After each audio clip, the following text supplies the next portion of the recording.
Praise the lord. దేవుని పరిశుద్ధ నామానికి మహిమ కలుగును గాక. ప్రియ సోదరి సోదరులారా, ఈ డిసెంబర్ మాసమున 21వ తారీఖున దేవుడు మనకిస్తున్న వాగ్దానం చూద్దామా? ఆది కాండము 8వ అధ్యాయం 4వ వచనం అంటున్నాడు, ఓడ ఆరారాత్ కొండల మీద నిలబడు. ప్రియ సోదరి సోదరుడా, ఆరారాత్ అనగా అర్థం ఏంటి తెలుసా? ఆయనే మనకు ఆశ్రయము. నోవాహు కాలంలో దేవుడు ఆరారాత్ కొండ మీద ఇదిగో తన నోవాహు ఓడను నిలబెట్టాడు. అంటే అర్థం ఏంటిదంటే, ఎన్నో సమస్యలు, పోరాటం, ఇరుకు, ఇబ్బంది వచ్చినా సరే దేవుడు ఆశ్రయముగా నిలబడతాడంట. ఆయన ఆశ్రయముగా నిలబడితే ఈ లోకంలో ఏ మానవుడు నీకు అవసరం లేదు.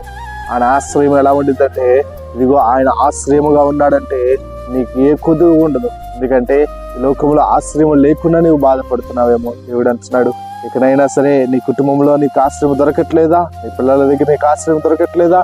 దేవుడు మాట్లాడుతున్నాడు. ప్రియ సోదరి సోదరుడా,